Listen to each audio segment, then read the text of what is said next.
నమస్కారం గురుగారు, ఎలా ఉన్నారు? నమస్కారం అండి.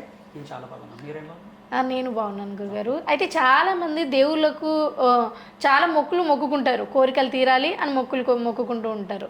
అయితే ఎండ్ ఆఫ్ ద డే ఒకవేళ ఆ మొక్కుల్ని మర్చిపోతే, ఆ మొక్కుల్ని తీర్చకపోతే పరిణామాలు ఎలా ఉంటాయి? ఎందుకంటే ఏదైనా మొక్కులు మొక్కి మళ్ళీ మర్చిపోయిన తర్వాత చాలామంది ఏ చిన్న ప్రాబ్లమ్ వచ్చినా గానీ దేవుడు కావాలని చేశాడు. ఎందుకంటే ఆ మొక్కు నేను తీర్చలేకపోయాను కాబట్టి ఇలా చేశారు అని అనుకుంటూ ఉంటారు కదా!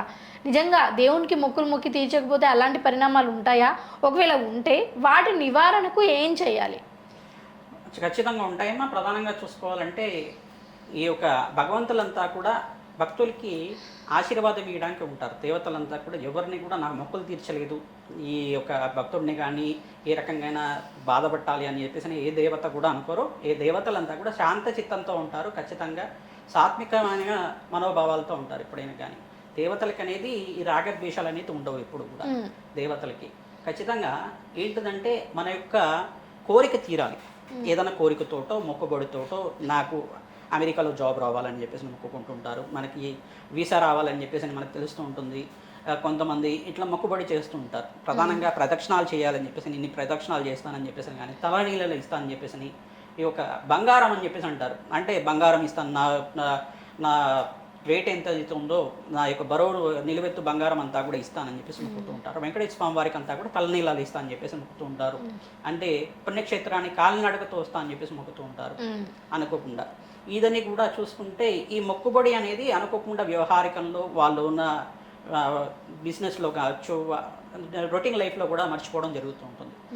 ప్రధానంగా ఏ మొక్కుబడి అయినా కానీ ఖచ్చితంగా గుర్తు పెట్టుకుని తీర్చుకుంటే కనుక ఆ కోరిక తీరిన తర్వాత ఖచ్చితంగా దేవుడికి అంతా కూడా కృతజ్ఞతలు చెప్పాలి. మనకి సత్యనారాయణ కథలో కూడా చెప్తుంటారు. వ్రతం చేసుకుంటాం, సత్యనారాయణ వ్రతంలో కూడా కథ చెప్పి మొక్కుబడి అంతా కూడా నీ వ్రతం చేసుకుంటాను స్వామి, ఇది కావాలని చెప్పేసి సంతానం కలిగిన తర్వాత కూడా ఆ వ్రతం చేయకుండా వాయిదా వేస్తుంది.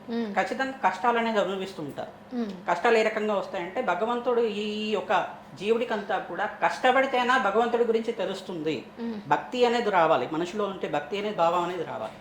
కష్టపడితే అయినా కానీ ఈ యొక్క దేవుడి యొక్క శక్తి తెలుస్తుంది అనేది తెలుస్తుంది అనమాట. సో ఇంట్లో అనేక రకాల సమస్యలు ఎదుర్కొంటూ ఉంటారు. ఒకవేళ ఇది ఫైనాన్షియల్ గా కావచ్చు, బిజినెస్ గా కావచ్చు, జాబ్ అనేది కావచ్చు, ఏదైనా. అదే గురుగారు, చాలా మందికి మొక్కుకున్నా అని గుర్తుంటుంది కానీ ఏం మొక్కుకున్నా అన్నది గుర్తుండదు. సో అలాంటి సమయాలలో ఎలాంటి నివారణ పద్ధతులు కానీ కార్యక్రమాలు కానీ చేయవచ్చు? అది అన్నదాన కార్యక్రమాలు చేసుకుంటే కనుక, అన్నదానం కార్యక్రమాలు అనేది దేవాలయంలో చేస్తూ ఉంటారు. ప్రతి నిత్యం కూడా విశేషమైన రోజుల్లో అన్నదానం చేస్తూ ఉంటారు.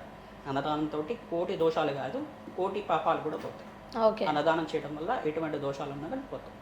తద్వారా బీద వాళ్ళకి ఎవరికన్నా కానీ, ఆర్ఫనైజ్ హోమ్స్లో కానీ, ఓల్డ్ ఏజ్ హోమ్స్లో కానీ అన్నదానం చేయడం కానీ, వస్త్రదానం చేయడం కానీ, బీద వాళ్ళకి నీకు శక్తి కొలతే ఏదైనా వస్త్రదానం చేయడం వల్ల సంఘంలో గౌరవం పెరుగుతుంది, కీర్తి ప్రతిష్టలు పెరుగుతాయి. తద్వారా మీకంతా కూడా అమ్మవారి కరుణా కటాక్షలు ఆశీర్వాదాలు లభించడానికి ఆస్కారం.